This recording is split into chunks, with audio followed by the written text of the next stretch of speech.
Flag पहला क्या होता है कि ए डॉक्यूमेंट अपडेट प्रोजेक्ट में आप किसी प्रकार की स्टैंडर्ड सर्टिफिकेट मत लीजिए। Standard certificate is not accepted for document update project.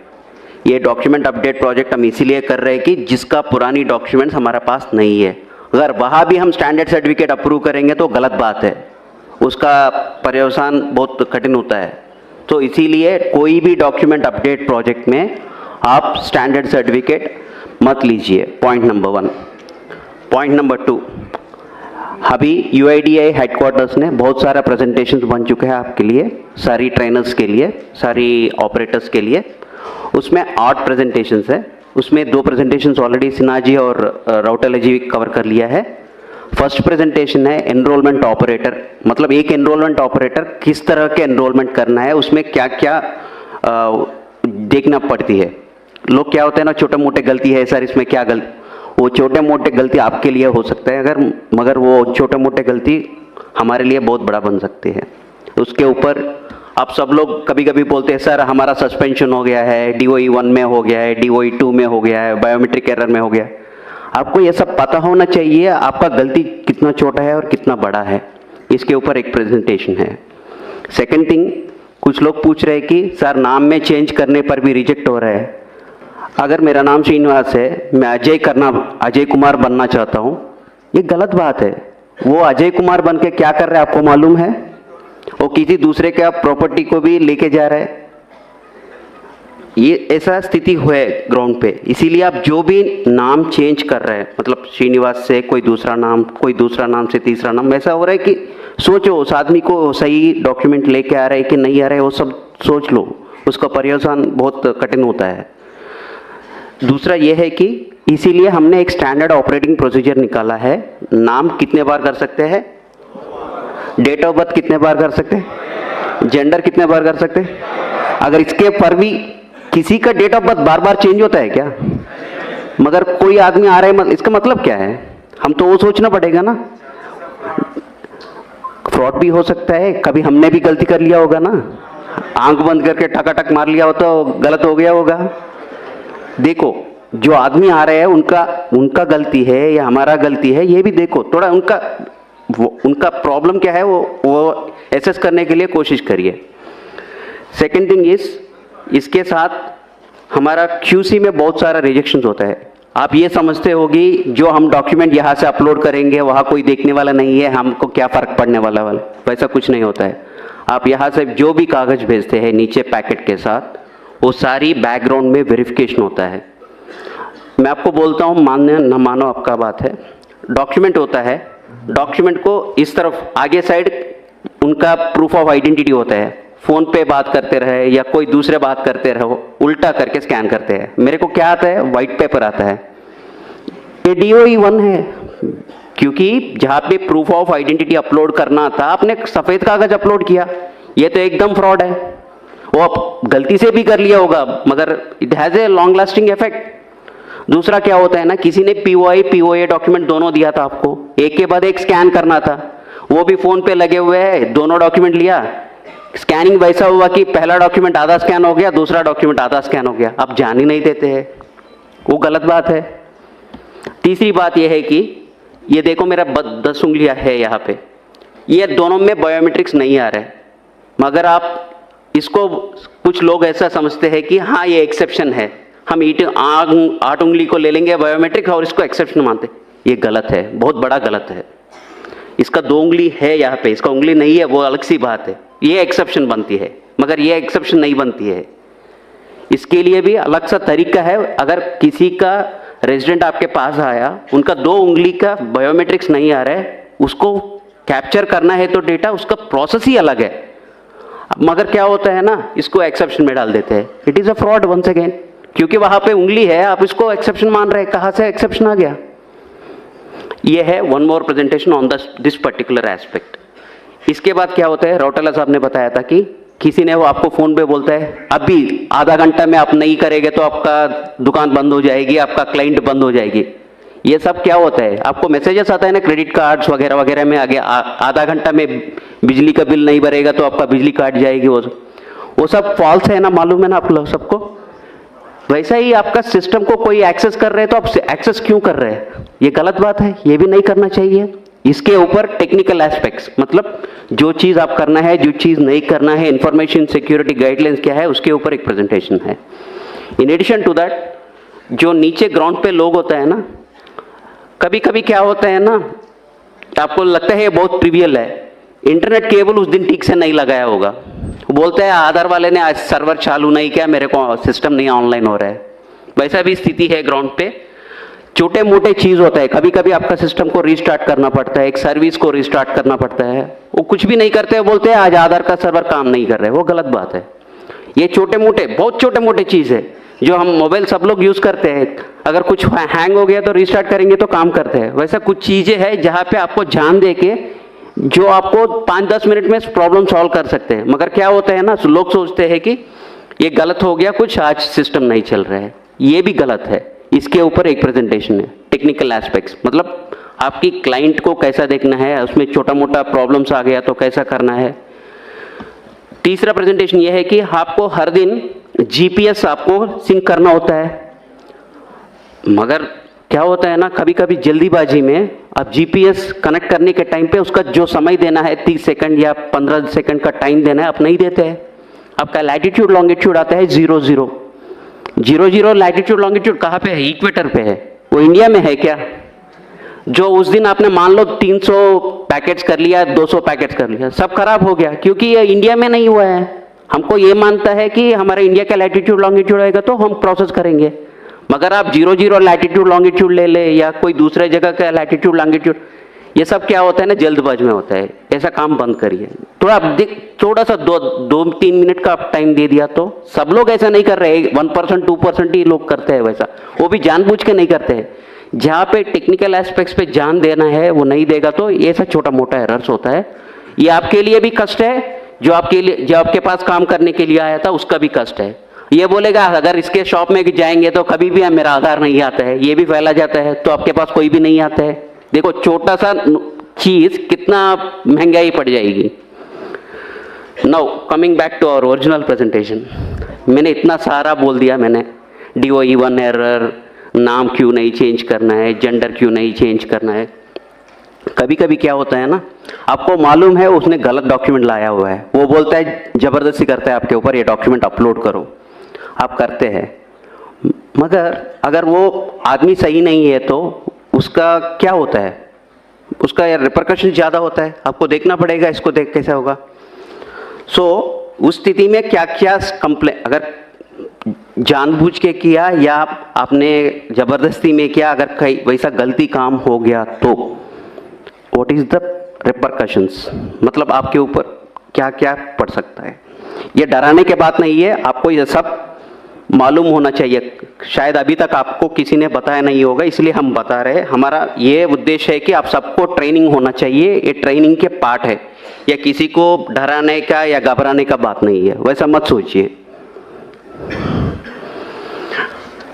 अगर आप आधार सिस्टम में काम कर रहे हैं, 3 एक्ट्स आर एप्लीकेबल।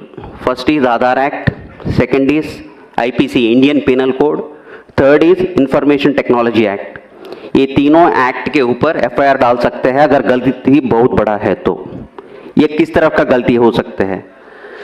पहला वाले अनऑथराइज्ड ऑपरेटर, अगर किसी सेंटर पे, आधार सेंटर पे आपका बॉस बाहर जाते हुए आपको गम्मी फिंगर दे के जाते हैं, वो यूज करते पकड़े गए तो section 36 and 42 of Aadhaar act, section 66 of IT act, section 419, 420, 468, 471 IPCR चालू हो सकता है। ये इसके कुल मिला के 14 साल हो सकता है। तो ये ऐसा कभी सोचना मत, मतलब अगर किसी ने भी आपको बोलेगा अरे यार मैं भाई 1 घंटा के लिए बाहर रहा हूँ, ये गम्मी फिंगर ले लो, काम करो, मना कर लो, बिल्कुल मना कर लो। वैसा काम बिल्कुल ही नहीं करना है, सोचना भी नहीं है। आपको कभी कभी क्या होता है ना, आपको CSC सेंटर होता है कई सेंटर पे, उस दिन घर में कुछ शादी है, कुछ काम है, क्या करते हैं, हाँ यार सिस्टम लेके घर में करेंगे, क्या फर्क पड़ेगा। हमको सब पता चलता है आपका सिस्टम कहाँ होना है। आप सुबह सुबह GPS सिंक करते हैं ना, तब मेरे को पता चलता है आपका सिस्टम कहाँ पे है। वो सिस्टम से मैं सोचता हूँ ये यहाँ पे है या कहीं दूसरा जगह काम कर रहा है। मतलब जहाँ पे आप काम करना चाहिए वही काम करना है। अगर सिस्टम लेके घर में करो या राजस्थान ऑपरेटर जाके दिल्ली में काम करो, दिल्ली वाले जाके जम्मू कश्मीर का काम करो, वैसा नहीं करना चाहिए। अगर उस तरह का काम करेगा तो फिर से उसके ऊपर ये सारी सेक्शंस चालू हो सकता है। ये सब मत करना है। Next one is ECMP client operator compromised. ये देखो अभी बोल रहा हूँ मैं, आप किसी को आपका रिमोट डेस्क दे दिया, आपने आपका सिस्टम को कॉपी कर लिया, इसमें आपको कोई दोष नहीं है, गलती नहीं है, मगर क्या हो गया, आप उसका पार्टी बन गया। आप वो सिस्टम का आपका सिस्टम्स डिटेल्स लेके कहीं दूसरे जगह सिस्टम चल रहा है, उसको जवाब कौन देने पड़ेगा? आप लोगों को ही देना पड़ेगा। किसने बोला आपको देने को? आपने उस समय क्यों नहीं सोचा था ये सिस्टम देना है, ये सही आदमी है, गलत आदमी है, कौन है, सोचना पड़ेगा ना उस वक्त। वो भी नहीं करेगा तो भी उसके ऊपर भी इतना सारा सेक्शंस लागू हो जाएगा। अगर आपके पास बहुत लोग आते हैं, किसी ने, मैं आपके पास आया था, मैं अपना POA डॉक्यूमेंट्स आपको दिया था, आपने मेरा आधार पैकेट बनवाया था। अगर आप उस समय एक एक्स्ट्रा जेरॉक्स कॉपी निकला या किसी को आपकी पास जो भी रेजिडेंट्स आ रहे हैं उसका आइडेंटिटी इंफॉर्मेशन किसी दूसरे के साथ शेयर कर लिया, वो बहुत बड़ा गलत है। वैसा मत करिए। Section 37 of Aadhaar act is applicable in such case. मतलब आपके पास कोई भी आ रहा है आदमी, उनका जो भी डिटेल्स है, वो पर्सनल डिटेल्स है या एड्रेस डिटेल है, जो कुछ भी है वो किसी के साथ नहीं शेयर करना है किसी भी स्थिति में। वो RO पूछेगा, RO को बोलना पड़ेगा। इसके मतलब नहीं है RO को नहीं बोलेंगे, नहीं। जब इंक्वायरी आएगा RO को बोलना ही पड़ेगा। मतलब आपस में किसी दूसरे के साथ वो किसी का डिटेल्स नहीं शेयर करना है। अभी तक सर ने बताया कि फ़ोन करेंगे हम, अगर 5 लोग बोलेगा कि हाँ ये ज़्यादा चार्ज कर रहा है, हाँ हो जाएगा, डिसएसोसिएशन हो जाएगा, सस्पेंशन हो जाएगा, फिनेंशियल पेनल्टीज लग जाएगी। ये सब क्यों करना है? जब आपको सरकार ने नोटिफाई किया था इतना ही पैसा लेना है, उतना ही पैसा ले लीजिए ना। अगर एक भी रुपए ज़्यादा ले लिया उसके पर्यवसान के ऊपर, ये देखो section 42 of the Aadhaar act will be applicable on that. ये सब सेक्शंस, इसका सजा वगैरह वगैरह सब आपकी आधार का जो किताब है ना, छोटा किताब है ना, उसमें सारी इसका इंफॉर्मेशन मिला है। ये देखो, appropriating the identity of an Aadhaar number holder by changing or attempting to change the demographic or biometric information of an Aadhaar number holder। ये मैं वो ही बोल रहा हूँ। किसी दूसरे का आधार व्यक्ति का, मान लो मेरा नाम श्रीनिवास है, आपको मालूम है मेरा नाम श्रीनिवास है, कोई मैं आके आपको बोला अरे यार मेरा नाम श्रीनिवास से कुमार राकेश सिन्हा कर लो, मैं कुछ काम करना है उसके नाम पे बोल के बोलेगा, तो आप उसमें पार्ट मत लेना। वो सारी वैसा ट्रांजैक्शंस को, सस्पिशियस ट्रांजैक्शंस है, उसको एंकरेज मत करो और से strong on such transactions and don't encourage such transactions. उसका बहुत बड़ा असर हो जाता है। दूसरा यह है कि pretending to be an agency unauthorised to collect identity information of a resident. आप CSC पहले था, अभी किसी के कारण से आपका डिसकंटिन्यूएशन हो गया है, आप लोगों को ये मत बताना कि हाँ अभी भी मैं आधार का ऑपरेटर हूँ, मैं काम कर सकता हूँ, आपका ये करवा सकता हूँ, वो करवा सकता हूँ बोल के मत बताना। अगर वो भी करेगा वो भी गलत है, उसका भी पेनल्टी 3 साल की है सज़ा है और 10,000 की पेनल्टी है। और दूसरा ये है कि intentionally transmitting information collected during enrolment authentication to unauthorised person. मतलब आप पहले भी वही बताया था, किसी के साथ आप इंफॉर्मेशन शेयर करेगा तो 3 साल की सज़ा और 10,000 का पेनल्टी, कभी कभी 1 लाख की पेनल्टी भी हो सकता है कि कंपनी के ऊपर, अगर कंपनी इन्वॉल्व है तो उसमें। ये unauthorised access to central identity data repository, मतलब कोई दूसरा की तरफ से कंप्यूटर के साथ कोई सॉफ्टवेयर, डुप्लीकेट सॉफ्टवेयर यूज करके जो भी करेगा वो सब ऑलरेडी एक्ट में इंक्लूडेड है। अगर कोई भी इसमें जानबूझ के या गलती से भी आप इसमें इन्वॉल्व हो गया तो इसका पर्यवसान बहुत अलग सा है। इसलिए अब जो भी इंटेंशनली और intentionally don't get involve in that activities. अगर जो भी टैंपरिंग ऑफ डेटा करना चाहते हैं, मतलब डेट ऑफ बर्थ मेरा है 2005, मैं आपको बोलता हूँ 2010 करवा लो भाई, अगर वो कुछ प्रोसेस में कुछ करना शुरू कर लिया, वो भी बड़ा imprisonment up to 10 years in such cases, वो वैसा मत करिए। Unauthorised use of identity information of an individual by requesting entity और ऑफलाइन वेरिफिकेशन। ये क्या है ना, कभी कभी सर ने सुबह बताया था ना, एक आइडेंटिटी कैसा पता होना चाहिए, क्यूआर कोड स्कैन करने से उनका आइडेंटिटी पता चलेगा। अब क्यूआर कोड स्कैन करके कोई दूसरे वाले को ये मत बताना इनका इन्फॉर्मेशन डिटेल्स क्या है, जिसका चाहिए वो करेगा, आपका नहीं है, जिम्मेदारी नहीं है वो। Failing to comply with requirements of the Aadhaar act, मतलब सीएससी के ऊपर आपके बहुत जिम्मेदारी है। आप सीएससी के लिए काम कर रहे हैं, मतलब इसके आपके ऊपर भी बहुत सारे जिम्मेदारियां हैं। आप अगर वो कंप्लाई ना करेगा तो उसके ऊपर भी पेनल्टीज होता है। In addition of all these things, कोई भी तरफ का एक्सप्लिसिटली नहीं डिफाइन किया हुआ है, कोई भी गलतियां है जिसमें एक्शन करना है उसका भी इम्प्रिजनमेंट पनिशमेंट है। ये आपको सबको पता होना चाहिए, क्योंकि इतना बड़ा प्रोजेक्ट कर रहा है, इसमें कष्ट भी होते हैं और हमारा इसके लाभ भी होते हैं। लाभ हम सबको मालूम है, कष्ट और नष्ट भी सबको मालूम होने से क्या होता है, हम ठीक से काम कर पाएंगे। जो हम सोचते हैं छोटे मोटे गलतियां हैं वो छोटे मोटे नहीं होते हैं, उसका असर बहुत अलग सा होता है। अब तक तो मैं आधार एक्ट का पेनल्टीज बताया था, आधार एक्ट के साथ आईपीसी पेनल्टीज भी चालू होता है कभी कभी। पनिशमेंट फॉर क्रिमिनल कॉन्स्पिरेसी, अगर किसी ने स्टैंडर्ड सर्टिफिकेट दुकानदार वाले से ये करके, हाँ वहाँ जाके स्टैंडर्ड सर्टिफिकेट लेके आइए आपका आधार अपडेट बन जाएगी बोलेगा, वैसा एंकरेज करेगा तो वो भी अलग सी बात है। whomsoever is party to criminal conspiracy to commit an offense punishable with death or rigorous imprisonment, कुछ भी हो सकता है।